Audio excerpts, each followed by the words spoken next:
and sand kind of dude. Foot and sand kind of dude. So, once again, tell me. On that note. On that note. So a good friend of mine, a friend of like 28 years, who's always been hyper conscientious of environment and what's going on with the beaches around here.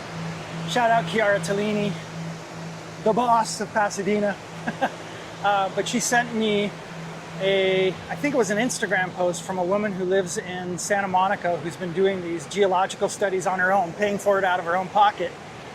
And she's spending like something between $9,000 and $15,000 every 2 to 3 weeks to do these deep dives into what's going on with our oceans and the beaches.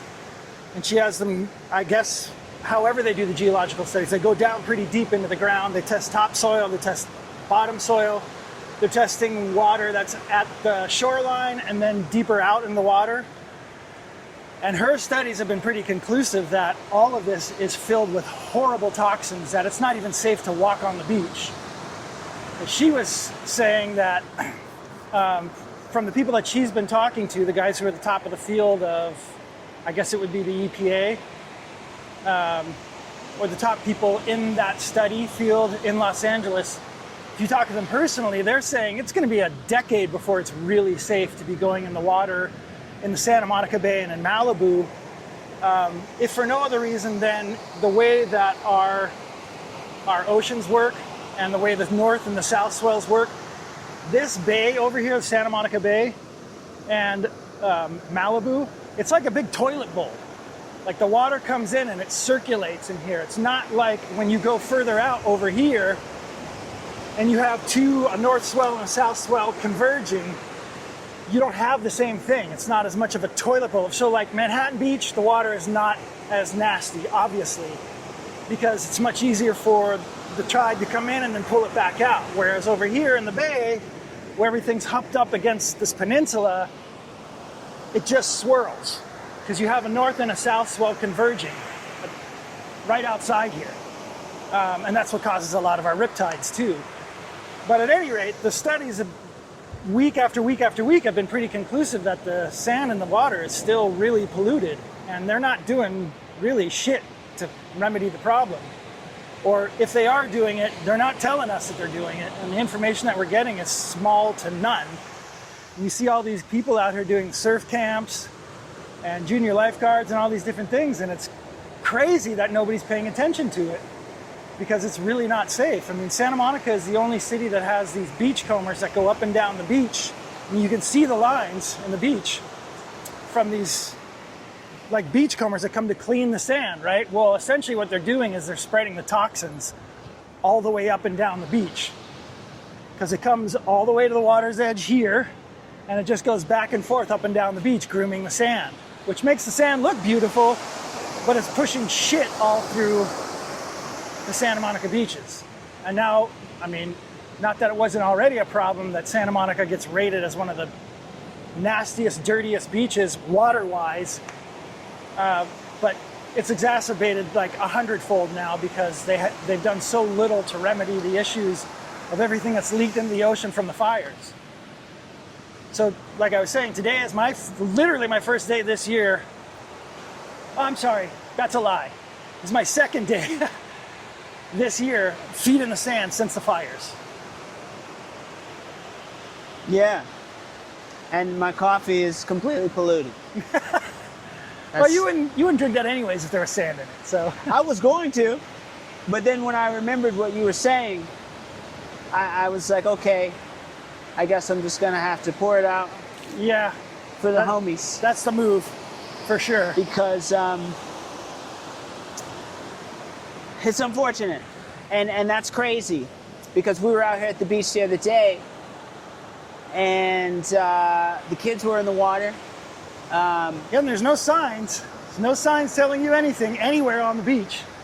I'm down here every day, either running, biking, or walking, almost every day.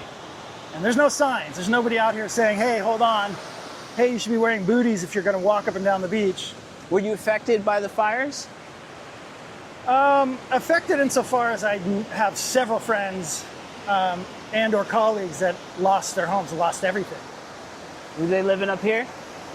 In the Palisades, yeah. Several people living in the Palisades, and then several friends that live in, or lived in the Altadena area. Yeah, In fact, it's terrible, man. I had dinner this weekend with two couples that both lost everything in the fires. And then Saturday was at the Apogee event at the Clear Mountains. Bob and Betty, Clear Mountain, they own Apogee.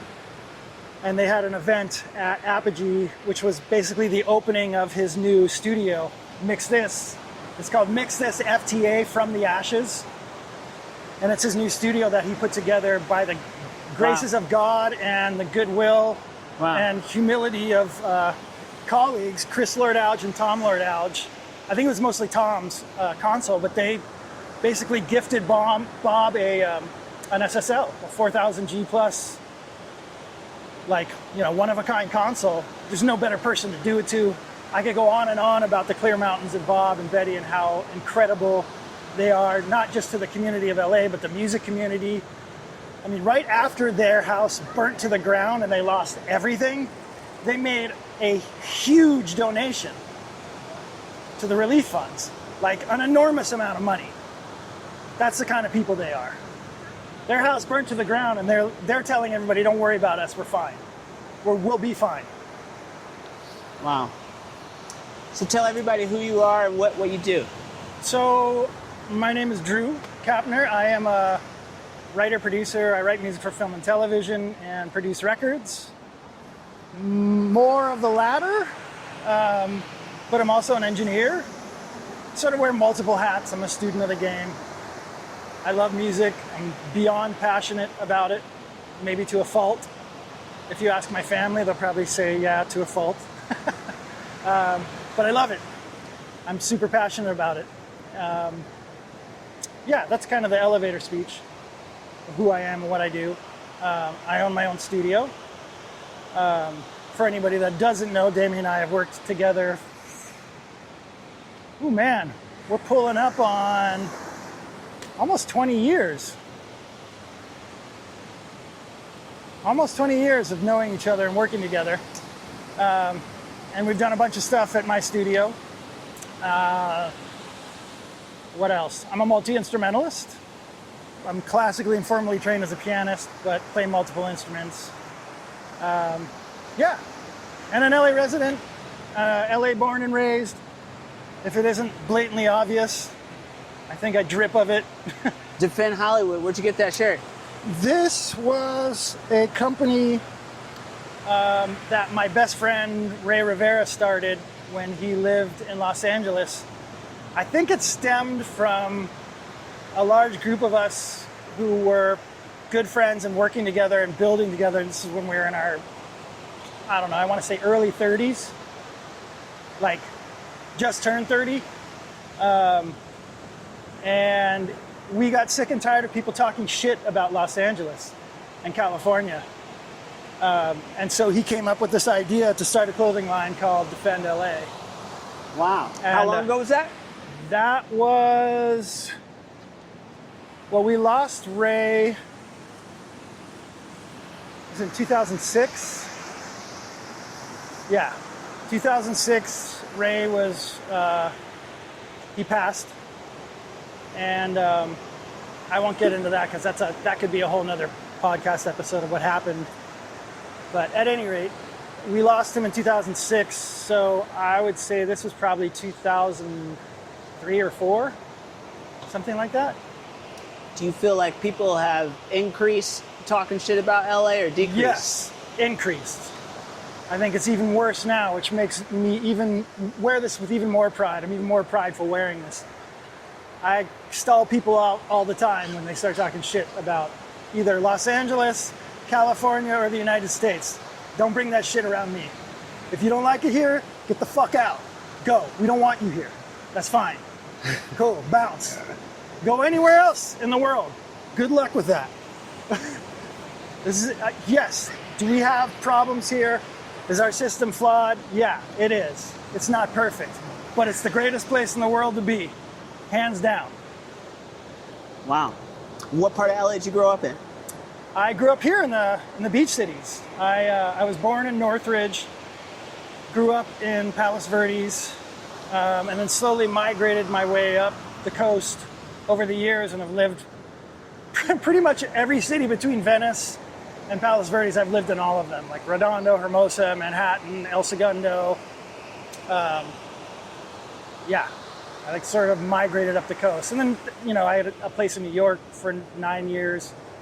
Or I should say, my partner had a place in New York, a business partner that I had, and he and a guy that he was working with was gracious enough to cut me in on the deal and allow me to have access to that studio and stay there whenever I wanted and be a part of what they were up to.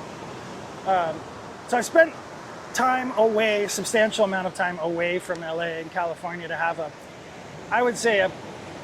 a proper understanding of what it's like to be in other places and live in other places, other climates and environments.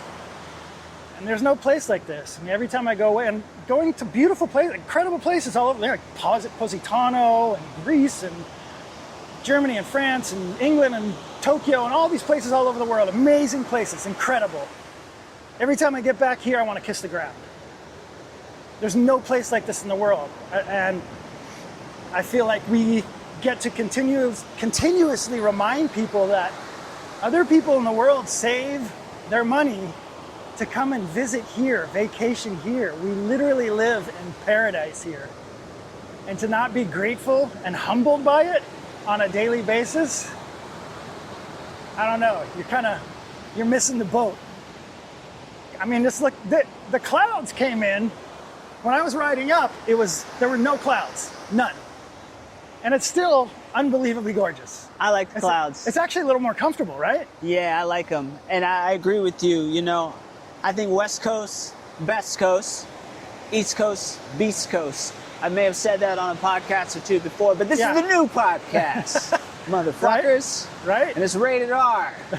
And I agree with you also in the fact that a lot of people just don't come out here enough, man. Like, this is free meditation right here. This is free for the soul.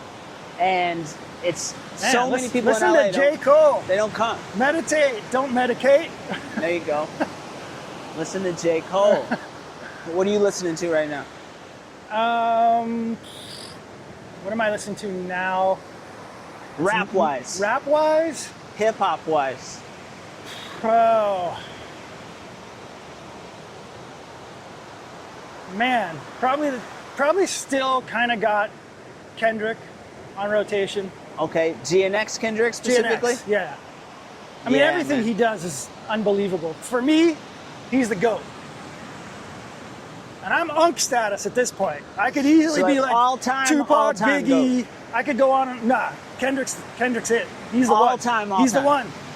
Number one. He's him. Ooh. He's him. Wow. Nobody's fucking with him. Nobody. Wow. Bold words. I mean, bold words. Listen to the records. What's your favorite Kendrick album, not counting Good Kid, Mad City? Album? Album. I don't know. Some of the early K-Dot stuff is pretty crazy too. The EPs. I don't know. I'm so heavy on the GNX right now. What was the album right before that? Mr. Morale and the Big Steppers. Yeah, that's an amazing album too. I feel like he's focusing on making art, much like Kanye. Like, those guys are focused on making art. They're not following trends. They could give a fuck what anybody else is doing. They don't care. And I love that about them. You still listen to Kanye? Not so much. Nah, but I respect the artistry. As a creative entity, he's in a league by himself. He's kind of in his own world. Like, there isn't another. He's it. There's Ye, and then there's whoever else there is. But as a person, man, that's a rough one. So wait a second. There's Ye, and then there's whoever else there is. Is whoever else there is the number 1 and 1? Where does Ye stand on that list? I think he's kind of in a league by himself because he's changed the game single-handedly multiple times. And when he would release something like 808s and Heartbreaks, people talk mad shit about that. I like endless amounts of shit about that album. And then everybody started following him, doing exactly what he just did on that album. Yeah, brother. So to me, I don't know any other artists that have done it like that. Like the Beatles, when you start comparing people that have done what he's done multiple times over, like every decade, he sets a new trend. It's not debatable. Not my favorite person, and from what I understand, not the easiest guy to work with, but he's a genius. Man, I feel Or torn. not but, and he's a genius. I feel so torn because my room is like covered in Kanye memorabilia, like Kanye lore. Yeah. And, you know, my wife, she was at work and she was listening to Kanye and she was texting me like, wow, Kanye is so incredible. But bro, it's so hard for me to listen to Kanye. Like, I don't know, it's so hard. But then a Kanye record comes on and you're like, oh, fuck. I get it. I forgot. Yeah, right. No, like I was one of the biggest. Flashing Lights came on the other fanboys. day and I like almost fell out of my seat. I was like, God, I forgot about this record. Holy shit. That was another one, like when that dropped, it was like kaboom. Now everybody's gonna do that. Look, I don't want this to turn into an anti-Kanye podcast, but I gotta say, Flashing Lights, you know that song is just like an entire ripoff of another song, right? Yeah. Like, sometimes I have a problem in hip-hop when the sample isn't tweaked and it's not changed at all and it's not reimagined. And sometimes, unfortunately, I get that. Kanye would just take a song and just rap on top of it. Flashing Lights, by far, was one of the most incredible experiences on my Kanye discography, fanboy, milestone, discovering that song for the first time, hearing it. I was like, oh my God. But years later, when I come to find that another individual already had that song and it was already a good song. Do you know how many greats we could do that with? And that's a sign of the times, too. It's like, that's such a push in hip-hop. That's such a big part of what hip-hop is reinventing and reimagining and taking what you got and making it work. It's like that classic quote from Friday. This ain't enough. Fucking make it enough. Like, that embodies the whole hip-hop lore of like, right, fucking make it work. Right. Make it work. You don't need all that other bullshit. Listen to how simple those records are. Kanye's a master at like kick, snare, one other sound, and a vocal. That's it. There's never more than 5 things going on at once. And then you have producers coming behind that like Mustard. There's another guy who's amazing at simplicity. Make the most at like, I'm not adding shit to this record unless it moves the needle. If it's not moving, I'm not doing textures and layers. Fuck that. No. Make that work. Make that kick drum work. Make that snare drum work. Make that bass sound do what it's supposed to do all on its own. I think that's a kind of a new way of looking at how to make records more impactful. I think it's amazing. And I also feel like if you don't keep your head sort of on a swivel and keep looking at what the new trends are and what the kids are doing now, the young producers are doing now, you're going to get lost. You're going to get left behind. There isn't going to be a place for you. Like, sure, I'm unk status because of my experience and age, but I don't want that to be. I don't want that to be like who I show up as in the room. I don't want people to feel like they walk into a room with me and then I'm immediately judging them because I'm the older statesman in the room. Nah. I want to try to understand what it is. I will say, with that all being said, I don't get the mumble rap. That completely missed me. I don't get that at all. And now when you have guys like Corday, who's exactly that generation, who's fucking murdering it. He's an amazing MC. Yeah. Great lyricist, great cadence, great flow, great style. Like, Yeah. the mumble stuff, I mean, cool, do your thing. Not disrespecting, it's just not for me. I don't get it. Yeah, I think it's kind of phasing out. It's just too dime a dozen, you know? There's so much of it. It's so And when you can't tell one oversaturated artist from the next, that becomes, I think, problematic. in any genre. Yeah. That's when that genre is literally swept away by the currents. Yeah, Well, we'll see if it lasts. I suspect that it won't. I think it's going to be one of those things that, like, we look back at, you know, in a decade, and everybody laughs at and shakes their head and is like, oh my God, how do we let that happen? Kind of like MC Hammer. Everybody loved him when he first dropped, and then 10 years later, everybody was like, ooh, God, that was cringy, how bad that was. I mean, look, he tried to go get, even if he's certified in the streets, like, and he is. He's where he's from. I think he's from Oakland. He's the real deal. Apparently, like, street certified. Yeah. And don't care. Don't want to hear MC Hammer making gangster records. MC Hammer. Yeah, man. Yeah, talk about Hammer a blast from the time. past. Hey, perfect time for us to talk about a legacy artist like that, considering the VMAs were on last night. Did you watch him? Hell no. Nobody cares about the VMAs. I Not love gonna Busta lie. Rhymes. I love they did a what did he got, like an honorary award and Yeah. honored him. That's amazing. Busta's incredible. Yeah. But that's dead. That platform is dead. Pulled up at Uncle Ray's yesterday. They had the VMAs on. Yeah. So I watched a couple performances. I saw Lady Gaga. I saw the Ozzy Osbourne tribute. Ozzy Osbourne, man. Ozzy Osbourne. Have I ever told you how much Ozzy Osbourne means to me? No. You don't know my connection to Ozzy Osbourne? No. Ozzy Osbourne is so much a part of the Damian Lemar Hudson DNA.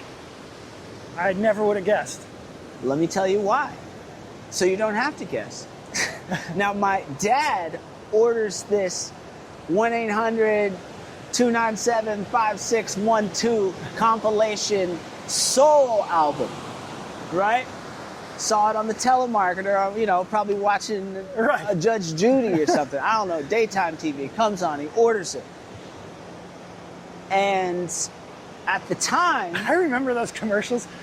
But Mom, it's Smokey. Remember the Smokey Robinson commercials? I don't remember that one specifically, Oh my I'm not gonna God. lie. Hysterical. At any rate, sorry. The way I remember it, it would just be like the compilation and living color style one. Like, you know, Right. the words will come down the screen and Right. then they'll show video montages of Soul Train or something. Right. Or music videos, if that's what they were. So anyways, my dad orders this compilation album.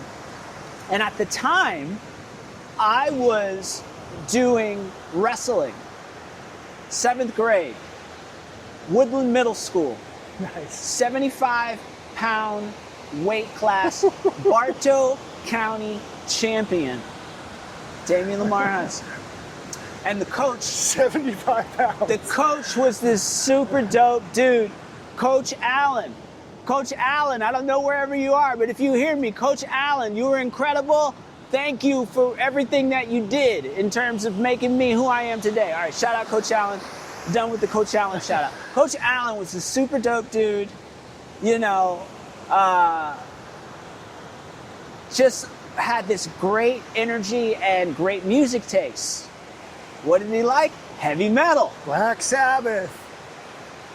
Metallica, Ozzy Osbourne, and he used to crank blast on his stereo boombox Enter Sandman and Crazy Train Nice. and No More Tears. Oof, that's a hell of a record. Hell of a record. No More Tears. Love that song. Not because that's the I'm Zakk Wylde breakout record. Oh yeah? That was, I think that was when everybody was like, oh shit, his new guitar player he's got another one. That's the thing about Ozzy and Alice Cooper. Both those guys always had the baddest dudes playing in their band. They launched all these monster musicians' careers. That's incredible. You can always Shout-outs. count on Ozzy's guitar player to be a bad motherfucker. Shout out to the band, bro. Shout out to the band. Not Black Sabbath, but the Ozzy Osbourne band. Yeah. Right? So, anyways, long story short, but hey, it's a podcast. We can do long stories, right? That's the whole point. Whatever, I'll make it short. They sent my dad the wrong album. Huh? And I happened to be playing an amazing video game at the time, Phantasy Star Online. And this is a game that is just endless in terms of just hacking shit and leveling up. And I took a break. I go into the kitchen to get some water or something. And I see my dad threw a CD in the trash. And I'm like, what is this? He's like, oh, they sent me the wrong damn album. He might have said something equivalent like, they sent me some white boy shit or something, right? I was like, are you crazy? This is The Essentials, Ozzy Osbourne Greatest Hits. Oh, shit. Double disc. Damn. I went in my room, I put the CD on. And got baptized. Bro, I had over 200 hours on this video game. There's an hour tracker. Yeah. 200 hours of my life spent playing that game. And I want to say maybe 80%, maybe 150 plus was with Ozzy. Was with Ozzy in the background. I heard that. Great music for gaming. Bro, my whole barrier of color and music was broken. Yeah. Because my dad had taught me there's black music and there's white music, and that's just bullshit. There's music, right? And music is either good or it's bad. Your dad's head would fall off his shoulders if he knew that the majority of the rhythm sections on those black albums are all white dudes. Oh, well, 100%. He liked Joe Cocker. You know, he had no problem with that, which I was like, at the time. Soulful as hell. But I didn't understand it at the time. I'm Your like, dad listen to probably this. heard Joe Cocker before he saw him and was like, "Ooh, bad motherfucker," and then saw him and was like, "Wait, what?" Maybe. There are a lot of guys like that. I got to give it to my dad, though. He did have good music taste. He might have had some clearly palates that weren't digestible. Sure, he had a very specific taste, but the taste that he had was good. Nevertheless, in that moment, I expanded my taste, and I realized music has no color. No. It's just either good or it's bad. And boy, I listened to that album. So when Ozzy Osbourne passed recently, that one really hit me. And, you know, the tribute on the VMAs, right? Full circle now, we're caught up, that I watched was not bad. Did you see it? I did. No. I didn't watch the VMAs. Right, as we started. I don't know. Kind of done with MTV. I think I have been for a good 25 years, 30 years now. Yeah, I wish MTV was the old MTV 100%. These fools should be on the beach right now somewhere with a camera and some bands on stage, you know, putting it on TV, making content, putting it out, putting bands out.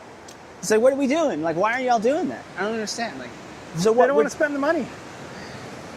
The bottom line doesn't make sense for them to keep doing what they were doing because pop culture changed so much. I mean, ask anybody that's sub 15. Because I have an 11-year-old. He's about to be 12. But you ask anybody that's sub 15 what they're listening to, and most of them are like, nothing really, I don't know. You're not listening to any of the, nothing new, there's no new artists that you're listening to, nothing you're excited about. No. Music just doesn't have the same, well, one, it's free. Right. Nobody pays for it. Right. Open access. First problem. That's number one. Number two, the marketplace is so diluted with bullshit that trying to find good music and knowing where to look for it, an 11, 12, 13, 14, 15-year-old ain't gonna do that. They're sticking and moving. They're digesting media and content so fast. They don't have time to bullshit around and go through some music server to look for cool shit. That doesn't exist anymore, and it doesn't hold its same place and value in pulp culture like it once did. I mean, and you and I are different generations, but when you grew up and I grew up, you walk out on the schoolyard and there's a separation by genre. Oh, those are the metalheads. Oh, those are the hip-hop kids. Oh, those are the jocks that listen, you know, like you're separated by genre of music. That's what it should be. It ain't that way anymore. And that's also... It's funny, I said that's what it should be. This like I'm a racist or something. That's the way it should be. Hey, you get the metalheads over here. I get what you mean by that. Right. I didn't. Clearly, I have no problems with my Jewish brother over here. Like we are brothers. Oh yeah. Right. But you know what I'm saying, right? Like 100%. People should be listening to music, and people should know what they like. And it's sad that or identify with something. I mean, that was the big thing about music growing up, was that it was something that was immediately identifiable with the way that you thought or believed things were or could be or should be. Like the separation between California music and New York music, or music down south, music up north. Right. There was a distinct difference, and there is a distinct difference in hip hop. You can tell the stuff that's from down south, right, from the shit that's from New York and the West Coast. Awesome. We don't have the same bleed that we did before, where it's getting into the root of culture. Like, it doesn't have the same. Music has become sort of wallpaper, expendable, you know. Oh yeah, I heard that. I listened to that once. What else you got? People don't live with albums anymore. They don't live with the music anymore. It doesn't carry the same weight. And it's because of the way culture has changed.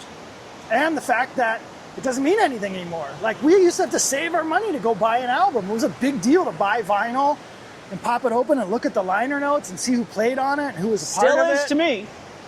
Yeah, to some of us it is, but I would say anybody that's sub 30, they don't give a shit, man. They could care less about that. No, I get it. I hear you. Unless they're a musician. There are young musicians who really give a shit. Well, I think the main problem is the affordability of the technology has allowed the bedroom pop to come along. You know, like... Well, in that respect, it's fucking awesome. It's great. I love it. Because then we have, like, I get to work. And all these, like, Brenjoy and who else? There's a million of them. Dijon. Tori Moi started in his bedroom, too. Yeah, I mean, we could go on and on. Flying Lotus. Yep. That was my next word to the street. I mean, 100%. A lot of good shit. Billie Eilish, Phineas. Right, bedroom. Like, there's a whole brother and sister. Yeah, movement and push. So incredible. For that, which is incredible. It's awesome.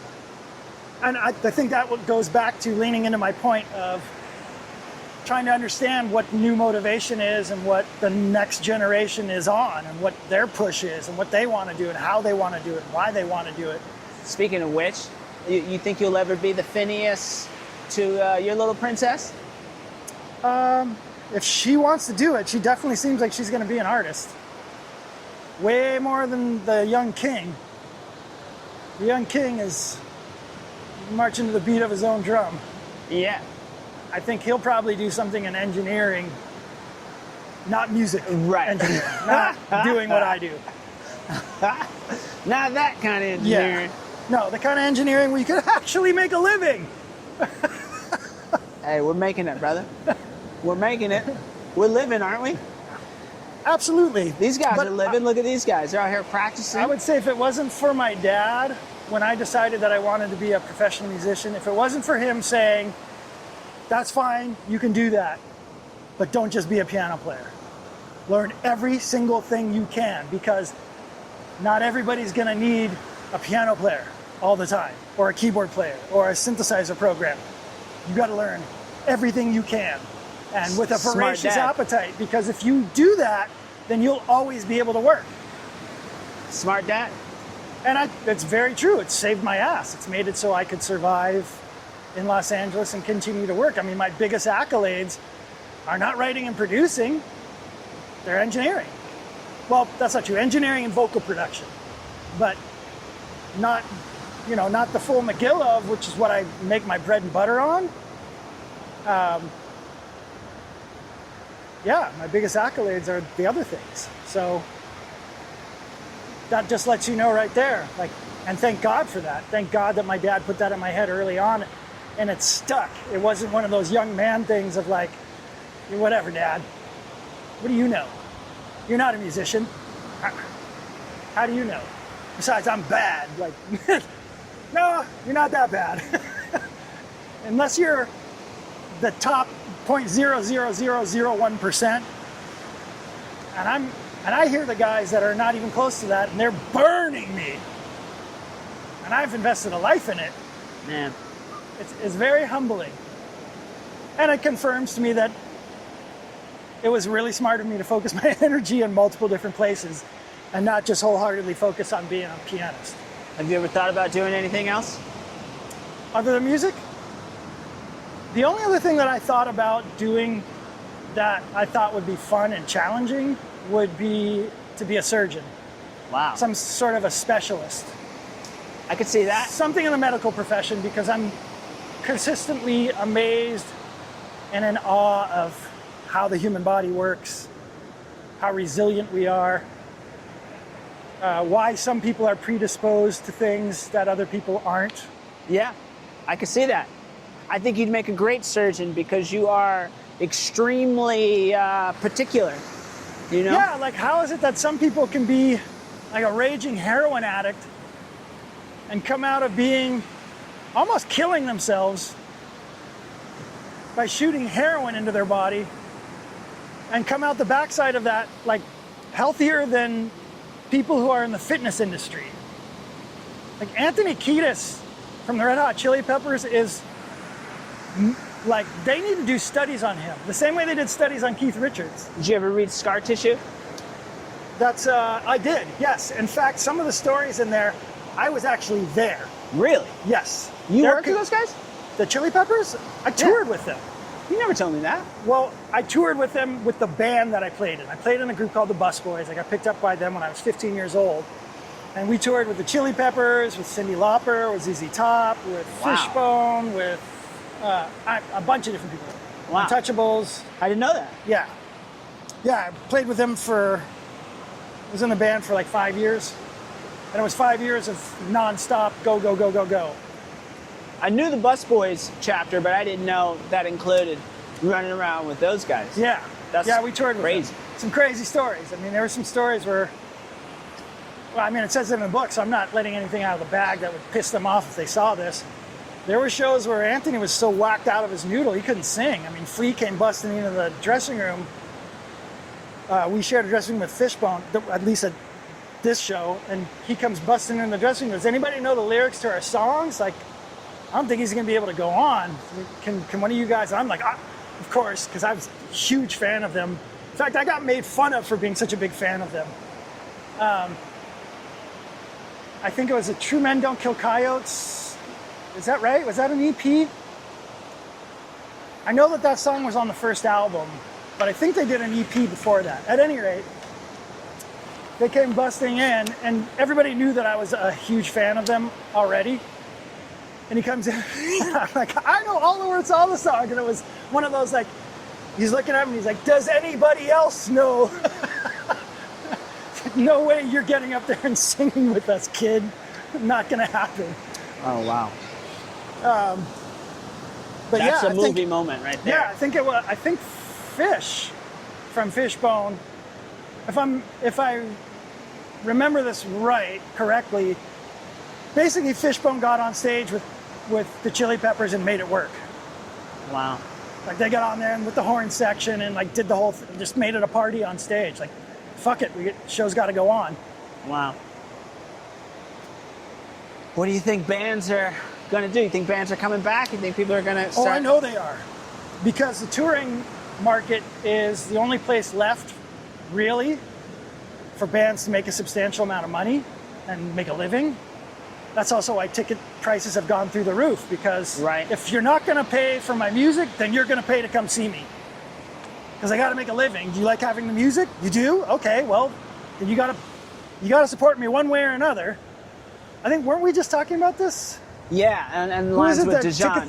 Yeah, the tickets are like $300 now. Yeah, for a general admission. Yeah, I wish I could go, but I can't jump into that pool of water for that ticket. I mean, I really want to support that album. I really want to support him. And I feel like I missed the bus. Like, damn, you should have saw him when you could have saw him right in front of your face for $20. He was probably right down the street. Well, now that he's part of the Justin Bieber camp, I mean, it makes sense that the ticket sales or ticket prices went up. Yeah, but, man. But yes, bands are coming back, if for no other reason than people don't want to go watch a rapper walk around stage lip syncing, talking shit basically the whole time and disrespecting the audience. It's not all rappers, but there's been a gross amount of that, which is why the public has basically said, fuck you, we're not supporting that. We're not going to your show. Not only is it too expensive, but it's not worth it. I want to see a live show. Did you hear the new Clips album? I haven't. I need to hear that. I've heard that it's incredible. It's Everybody very I've good. talked to said it's really, really good. Very good. It's my rap choice right now, most current, most recent rap choice. I also checked out the Earl Sweatshirt album. That was really interesting. Oh, yeah. Check that out. Yeah. Very interesting. I do like what Tyler, the Creator, is doing. I love the fact that every album is a new unfolding. He's another guy that I feel like you can get caught in the bullshit. It's like, I'm making art. Yeah, I love that. Like it, don't like it. Digest it, don't digest it. I don't care. Each album has a character, a theme connected to it, a palette. Very conscious of the whole artistic expression. And he never gets gets in his own way. And there's not that many artists that you can say that about. Like, he really is good about not getting caught in the bullshit, getting caught in his own bullshit. He's very good about getting out of his own way. And he could have easily done that because it's clear that he took himself to school, not on this album, the one before it.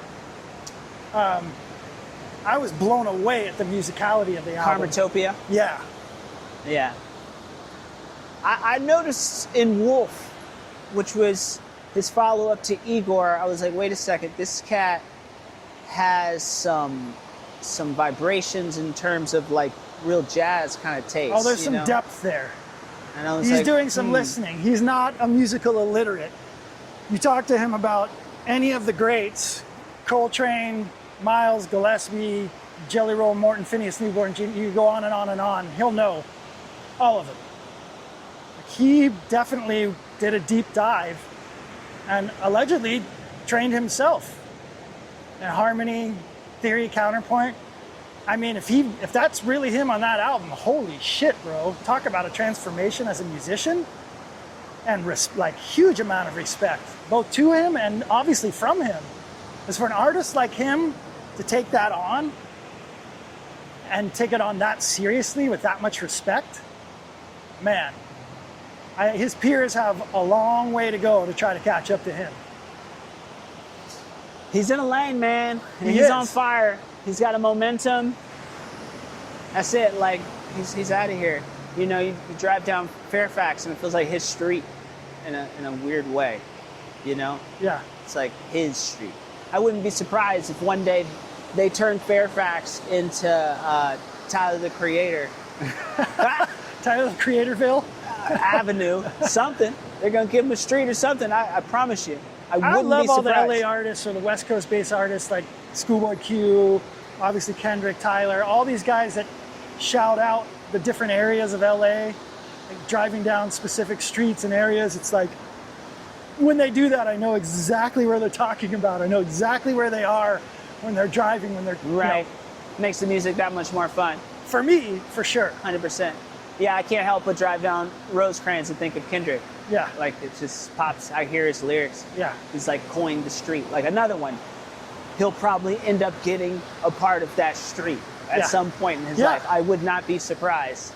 Yeah, not even another halfway. guy talking about El Segundo. Like, for the longest time, the only reference to El Segundo was that I left my wallet in El Segundo. Right. Tribe. Yeah. Yeah. And they're East Coast. That's funny. Yeah. Very true, though. Which I think is actually a rip from a punk band. Trying to remember the name of the punk band. I don't know if it's TSOL or... Shame on me for not remembering this, because I should. It wasn't a Lou Reed song. Am I just thinking of a sample that they did? I'm just thinking of Take a Walk on the Wild Side, Kick It. That's what I'm thinking. Yeah. So never mind. Shout out Lou Reed. Shout out Tribe. Shout out Q-Tip. Big Shout time. out Five Dog. Where is he now? What is he doing now? Q-Tip was producing. The last time I checked, but Tribe put out an album not too long ago. Was it maybe two Was or it all of 3 them, years though? ago. Well, Fife, it passed, right? Right.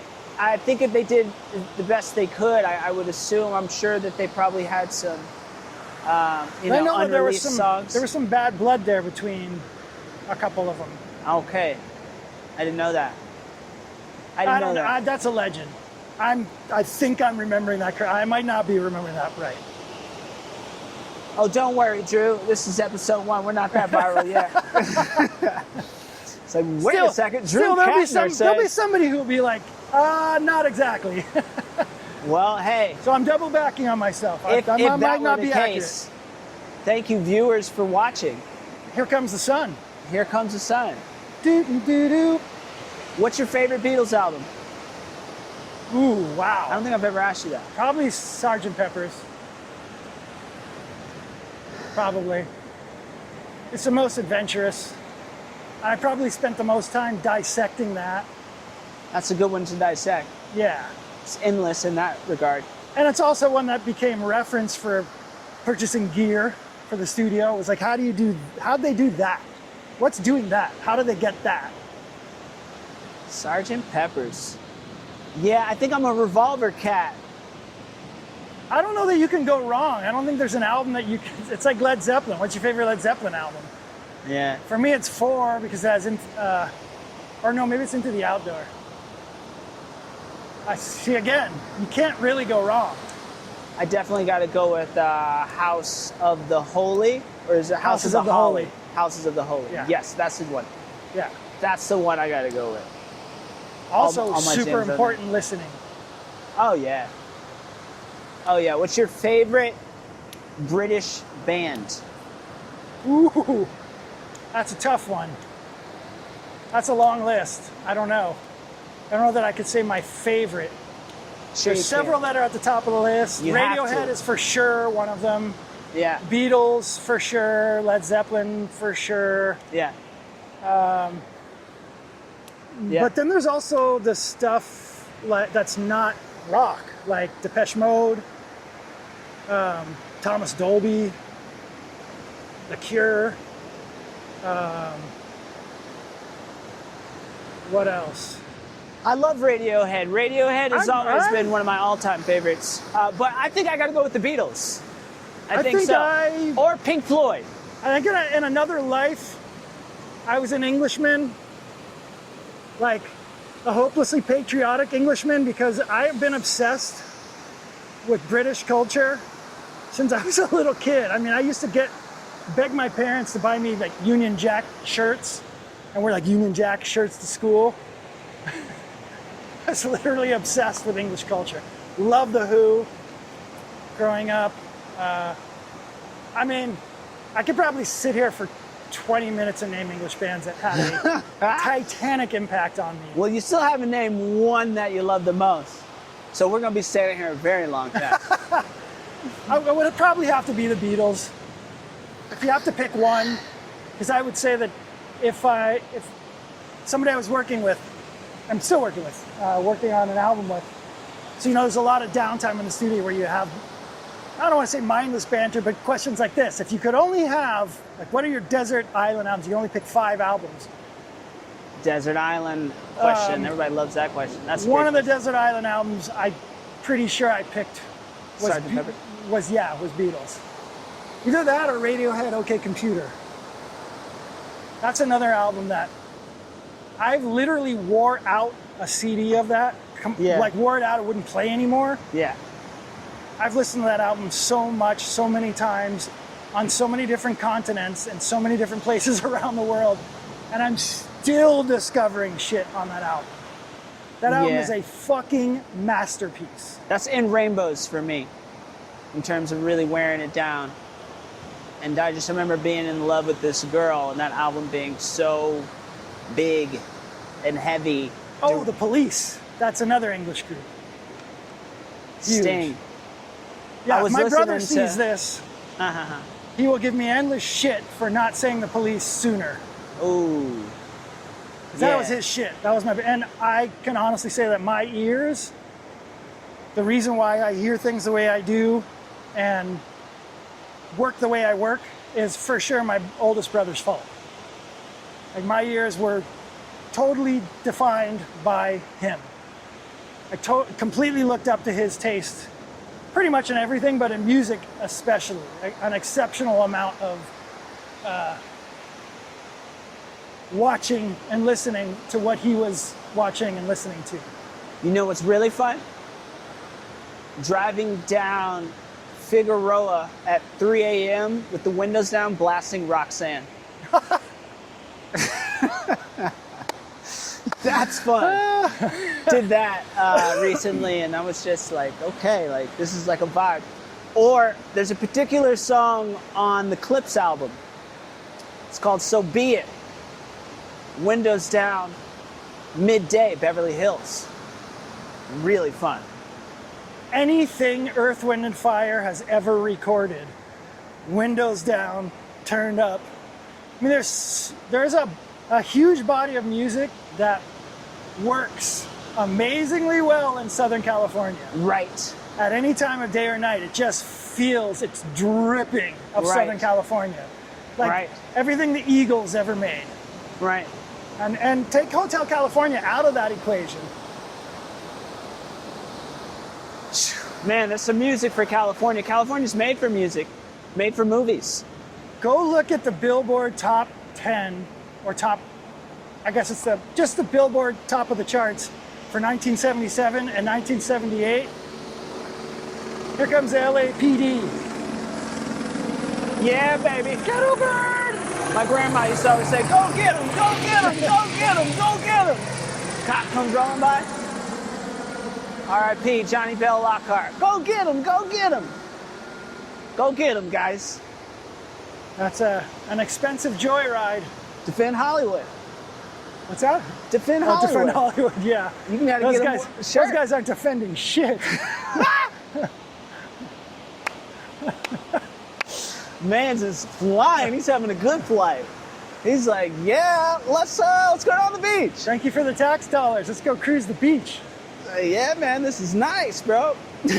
When I heard what that costs for them to lift off and come and just buzz the beach, like what they spent, what that costs in fuel alone,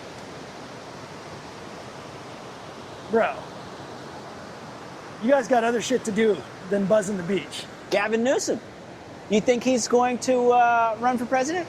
I absolutely think he's going to run for president. I saw a weird advert, as they say in the UK, for Gavin Newsom during the VMAs. I was like, what is this? This looks like, it looks creepy, the way that they shot that. Well, they're trying to set him up to be the Democratic candidate. Creepy. Problem is that he has so many misgivings that the public opinion on him is, if you do win the candidacy, there's no way you're going to win. Look, I don't want to make this a political podcast, but I'll say this much, my brother. California alone will never allow Gavin Newsom to be president of the USA. I don't believe it. Like I said, there's too much water under the bridge for him to be able to pull it off. Although, that being said, I said that the first time around with Trump, there's no way this guy is going to get elected. And there's certainly no way in hell he's going to beat out Hillary Clinton. I tell you what, they filmed it like he was already elected. This production that I saw, I was oh my goodness. I don't know if it was the 60 frames per second cooking or that TV that Uncle Ray's got. I don't know what it was, but I was like, this is kind of scary. Well, it's going to be interesting to see what happens come, 2026 with the votes, midterm. It's going to be interesting to see what everybody does. And then 2028, who is going to be the Republican candidate? I mean, we're still a ways out, so we still have time to figure that out, but whew. Yeah.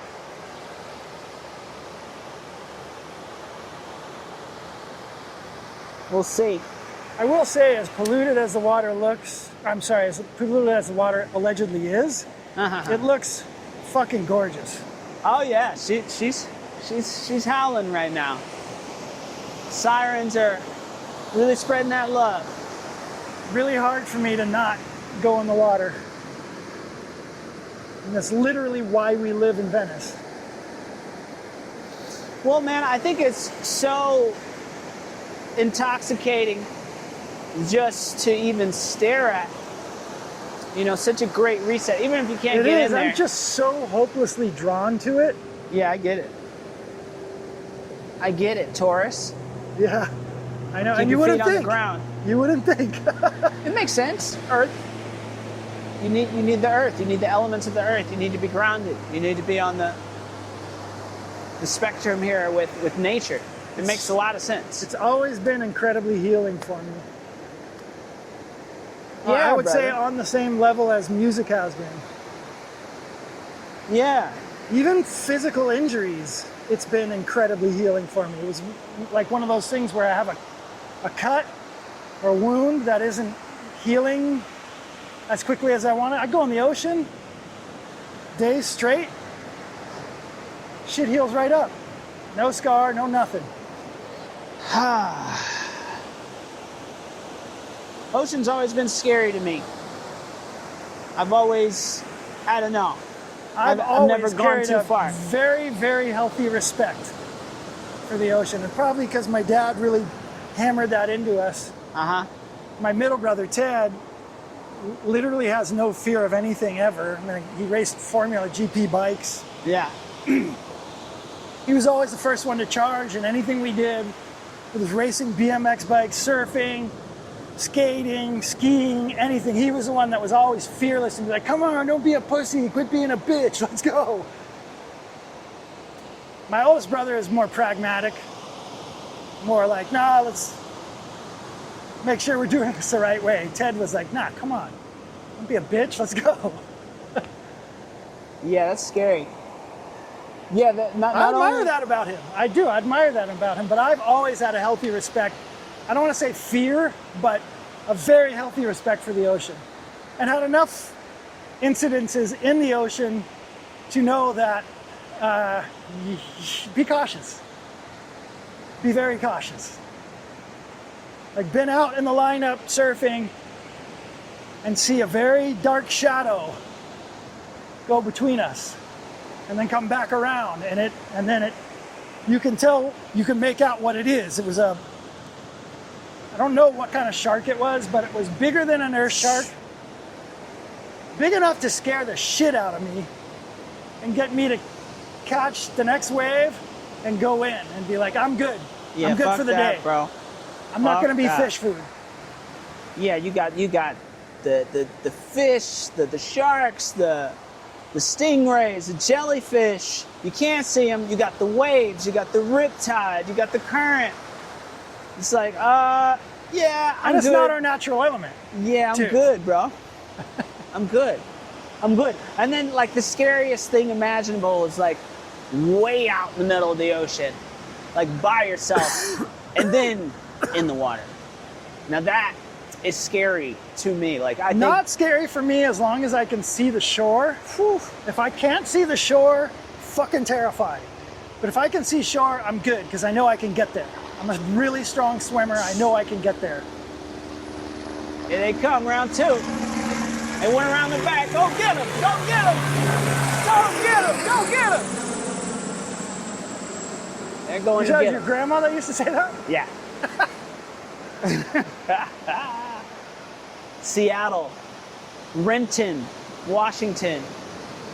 You know, the old 90s cop car goes rolling by, you know, sedan, like old school. Go get him! Go get him! Right. It's like, yeah, Grandma, get your adrenaline up. Get rolling. I think maybe I have a reaction like that when I see a fleet of cop cars, you know, go buzzing by with the lights going and the whole thing, the whole regalia. Yeah. Whoop, whoop. You see a bunch of them buzz by, you're like, ooh, go get them. Somebody. Go get them, boys. Somebody's fucking up. Somebody. Because if it's a group of you mobbing out like that, somebody's doing something they're not supposed to be doing. Right. Yeah, man. So when we getting in? We should do it soon. Before the 22nd. What is today? Oh man, we good. It's the 8th. Yeah, before the 22nd. This week, next week. First thing we got to do is just check out those files from that locked in session. Oh yeah. That's like kind of been really on my mind. I'm just so curious. That's top of my list. You know what's funny is that I don't even remember recording anything other than Mr. Machine. I know. So Me too. So it'll be interesting to see what's in there. It's something. There's 3 or 4 ideas. I mean, I just went through 2 drives of records to submit for a new project. And I'm shocked at how much music is sitting on those drives. Oh man, don't get me started. And then even more shocked at how many references I have that I can't find the sessions for. Oh wow, that's not fun. That's super fucked and heartbreaking because there's some records in that pack that are fucking bananas, and I don't know where the sessions are. I still have a couple of drives, like archive drives, that I got to go through to see if I can even drum them up. Or I'm just going to have to take that as a message from the gods that are just saying, move on. Let it go. Yep, make new Next. records. Those didn't make it for a reason. Nobody picked those for a reason. Yeah, there is that. They're amazing to you, and not to. I mean, how many times have you heard producers talk about you're thumbing through, right? You're doing the pass the aux. You're in a session. People want to hear what you're up to. Like, what did you bring to play for everybody? And you're playing them the shit that you think is your most fire shit, and they're like, "What else you got? Next, that's cool. What else you got?" And you scroll past the ones that you think are the bum tracks, the duds, and they're like, "Wait, what was that? Wait, play that. No, that shit's fire. What the fuck is that? Why didn't you play us that first? Because this shit's trash, that's why. But fuck it, you want it, that's cool. It's 15 years old, but cool, you want it. I don't give a shit." Why not? But I can't tell you how many times that's happened to me where somebody else is like, "No, this shit's fire. I think it's garbage, but okay. How do you not want this? This is what's fire." Nah, that ain't it. Why not?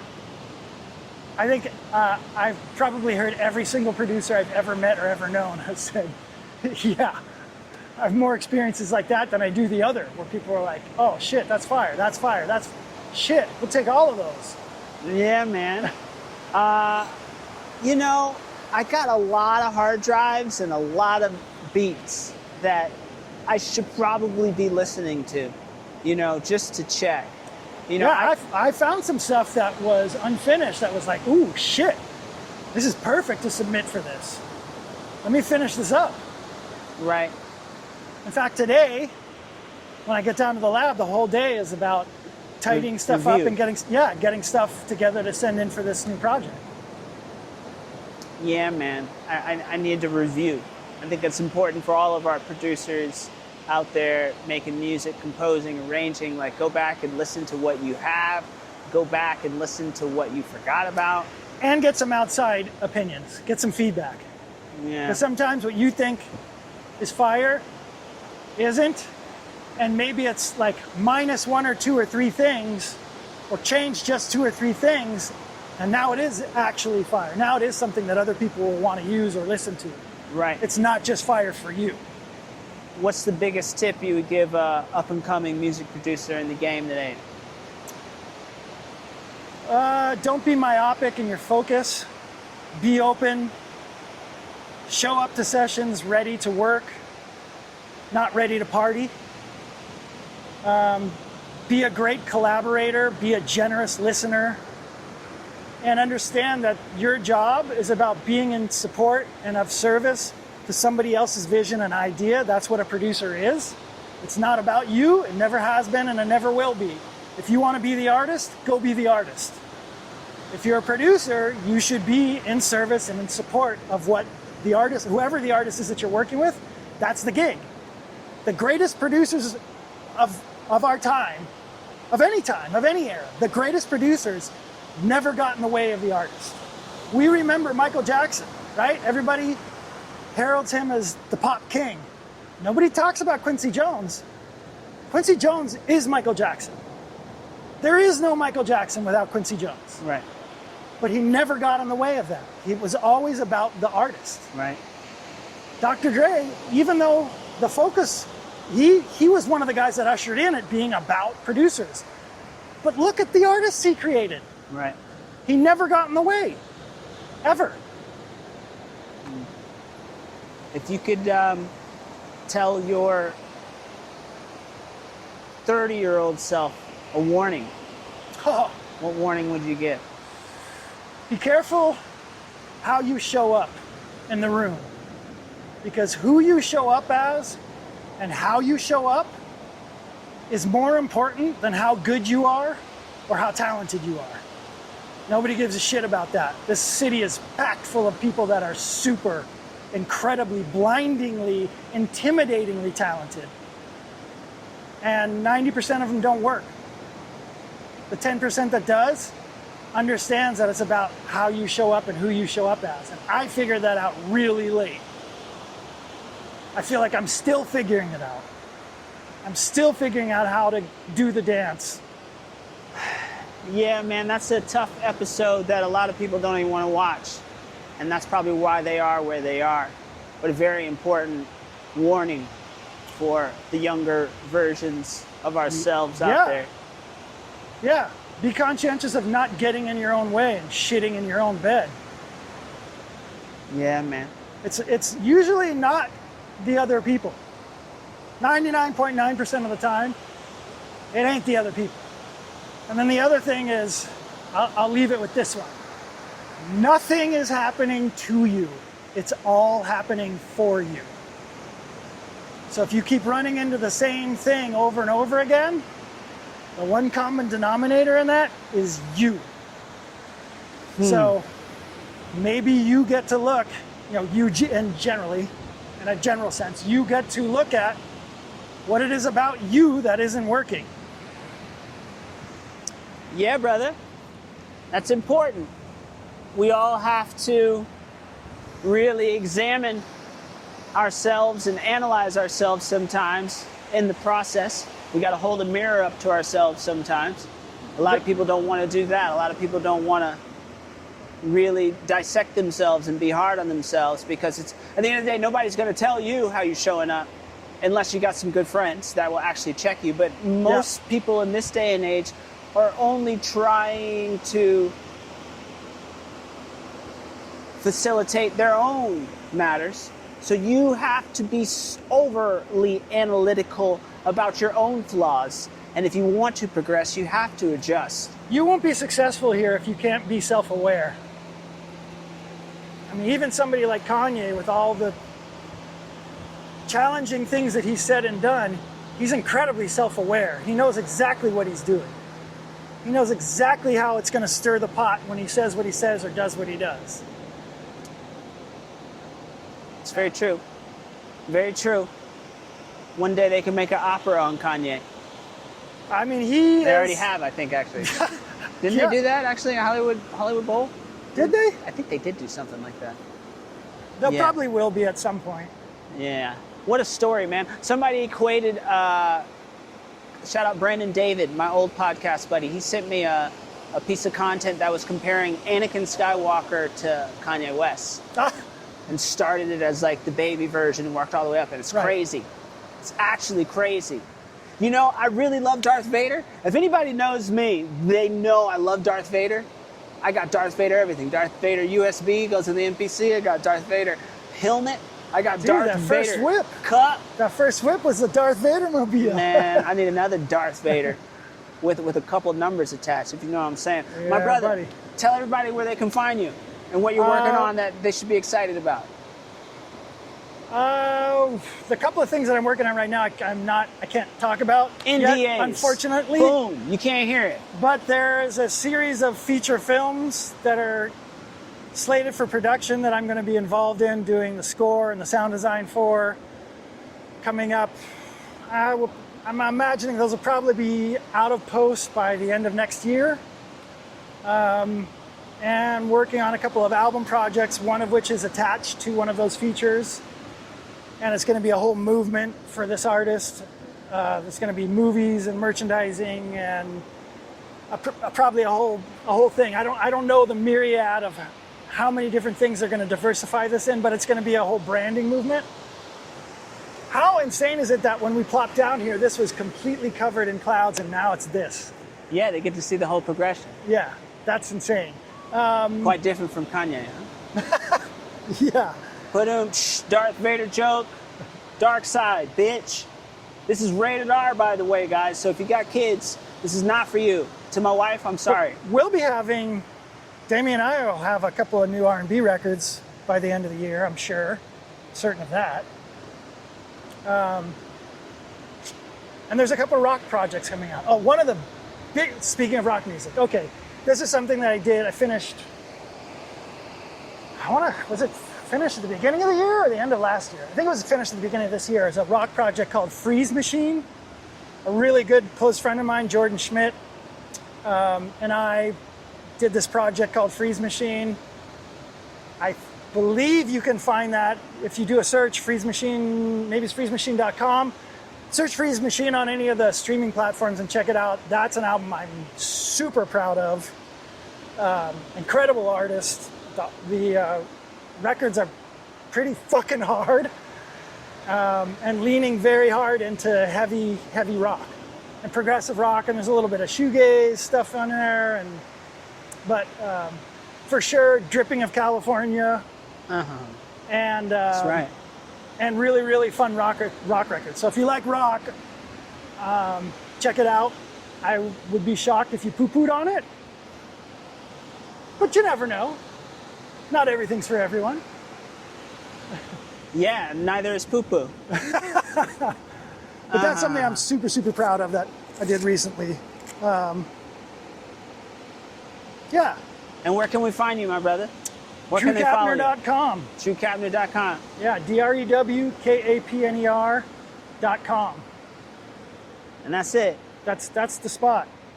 That's it. And that will have the link to the studio, and that will be getting updated. The website will be getting updated with all the new stuff that's going to be happening that we are up to now and we'll be up to for the next, 6 months or so. And that's a golden opportunity for a photo. Oh shit.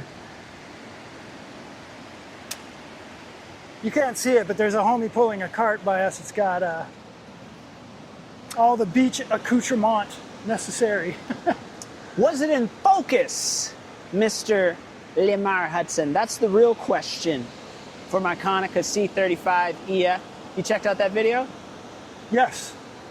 You didn't see that I did. I just wanted yeah. to make sure they knew you checked it out. Oh yeah, that shit's fire. Just Yeah. kidding. Just I love kidding. all Shameless plug. The new photo journaling. Dope. And those Ashanti photos are fucking dope too. Oh, thanks, bro. I saw you. Those Thank came you. out great. Thanks for the love on that. Thank you. I saw that. That was the most recent. Man, piece this of is love you sent. extraordinarily gorgeous. If you can get a shot of the bay right here, that is something else. Let's Holy let them crap. see it. Let's let them see it, my brother. This because is why people come to vacation in Cali. Yeah, The only place want- I've ever been on the planet that has this kind of a feel is Italy. I want this podcast to be very organic. I want it to be a bit about photography. Perhaps music pops up in conversation. Right. There'll be an intro, an outro. But the real concept here is facing this to the direction of nature. Really getting that perspective and humans in nature. Humans being in nature. Well, the next time they'll see us doing this will be in the mountains somewhere. So Right. How- I'm how definitely dope going is to bring that? you back. No, 100%. I got a lot of amazing locations planned. that'll be a for fun this. episode too, because we'll be on some shit. Yeah. We'll be in deep creative mode. Yeah. No, I'm all about it. Man, look at that with the sailboat. Nothing like being on a true project.